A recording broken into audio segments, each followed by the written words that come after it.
Hi, my name is Stacy, and in addition to working as the product manager for helpteaching.com, I also work as a full-time high school English teacher. I thought I'd take a minute today to show you one of the ways that I use help teaching in my own classroom, and that's by creating and assigning online lessons.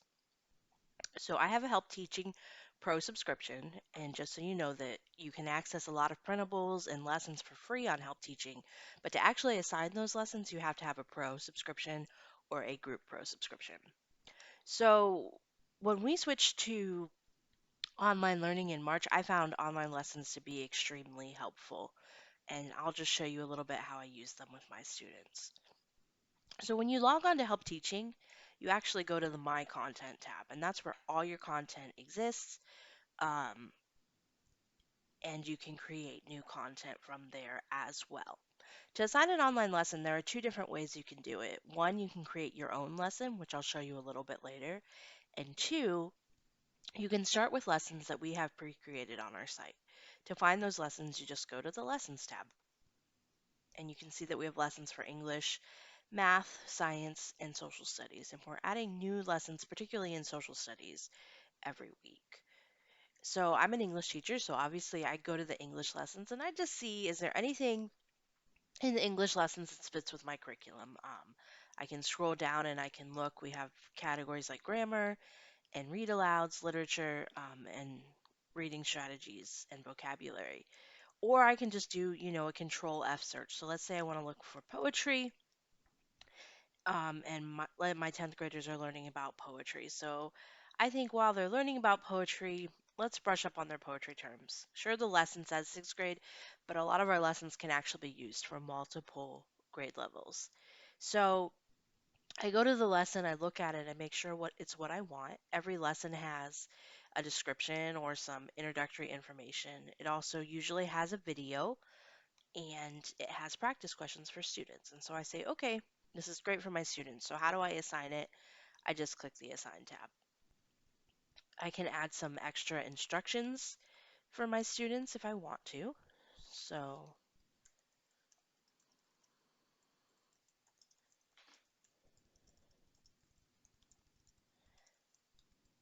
and then I can choose whether to assign the lesson to my students via email.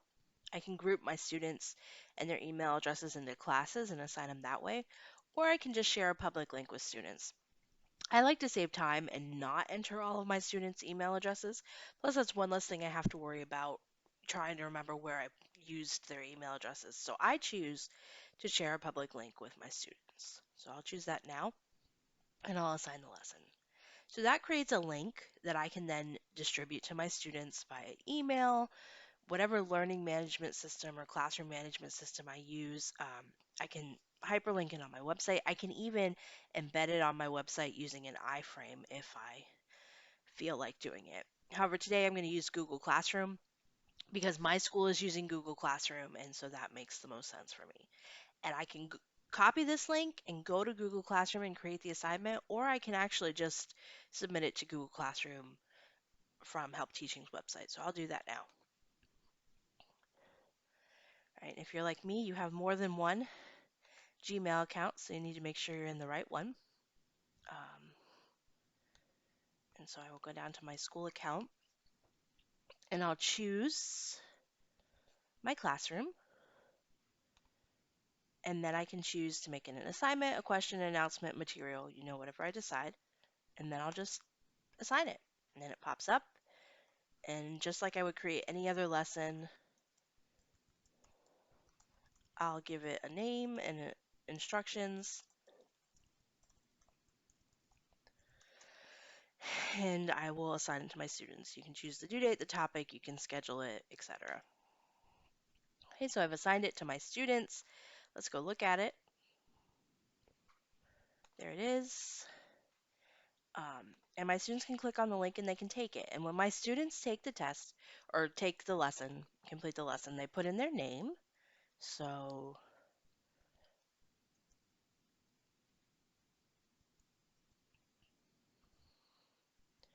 I'm a Top Chef fan.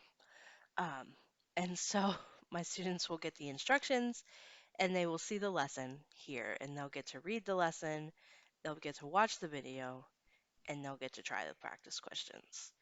What I like best about assigning a lesson or a video via Help Teaching's lesson platform versus just putting a YouTube video on Google Classroom is this part right here. It says time spent on lesson. I can actually see that my students have logged on and watched the video. So previously I'd get assignments back and I'd wonder, did they just mark it done? Did they actually take the time to watch the video? Because sometimes the answers that they give had nothing to do with the video that they were supposed to have watched. And so here I can actually see if they've spent time watching the video, and I can also see if they've completed the practice questions. So students can try these practice questions, and they can check an answer, and it'll tell them if it's right or wrong, right? Obviously, alliteration is the repetition of a sound used for poetic effect. Okay, and then they can go through and just go through the practice questions to help them understand better what they just watched in the video. So my students completed a lesson. How do I tell they've done it? Well, let's go back to our site. So I'm going to close all my Google Classroom tabs. I'm going to go back to Help Teaching. So if you already still have the lesson up, you can go right to Report, but let me show you how to get there if you're not already in this tab or on this screen. So you go to the Online Testing tab, I'm sorry, and you will go to My Lesson Schedule, and you can see the lessons that you've scheduled. You can click here to assign it to additional students. You can get that link again if you've misplaced it or you need it again. And then you go to see lesson results. And so here you can see who started the lesson, when they started it, the time spent on it, and if they tried the practice questions. Since they're just practice, you can't see what they got right or what they got wrong. But you could assign a test as well or a worksheet for them to complete online if you need more formal data. You could also download these results as a spreadsheet if you need them for another platform. So what happens if I see that my student watched the lesson, but they didn't spend very much time on it? The video was 5 minutes, they spent a minute on it. Well, I can email that student or contact that student via Google Classroom and say, hey, you didn't spend enough time on this lesson. They can click the link and they can go back and spend more time on it, and it will reflect here once they do.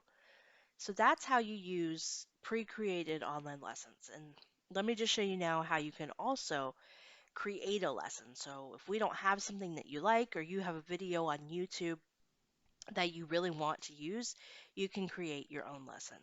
To do that, you go to the My Content tab and then you click on My Lessons, and then you can just click Create a New Lesson. And you'll see the different boxes you have to fill in. And then here in the instructions field, you'll put any text that you want, you'll embed the video, etc. And so let me show you a lesson I already have created. You can see I added some text, I added the practice questions, and I added a video for students to watch. And you can put the practice questions before the video or after. And so here's on the settings screen, you can see how I filled in the lesson. And we have a blog post that will show you exactly how to do this and what tags to use in your lesson. Okay, so you can see I added my practice questions. I embedded my video YouTube using my YouTube ID. Currently, we only allow YouTube videos to be embedded, and they have to be embeddable YouTube videos. So some YouTube videos don't allow you to embed them, so you have to keep that in mind. You can add your own videos to YouTube, and if you're worried about other people seeing them, just mark them unlisted, and then your students can see them when you embed them in a lesson, but they're not searchable in YouTube. Okay, other things that you could do if you assigned a test or worksheet on Help Teaching, you could hyperlink that test or worksheet here and you could say, take the test related to this lesson, and then you could go in and hyperlink it with the test link. So I don't have a test link, but let me put that lesson link in here to show you. And so if we save it or update the lesson and go here to view it, students, if they click on the link, will go right to that test or that other lesson that you've scheduled. The other thing you can do is add practice questions. And so if you go here, you'll see that I've added some practice questions. And then if I want to add more practice questions, I just go to the test maker tab I can search for questions. I can browse by subject. So we'll browse by subject here.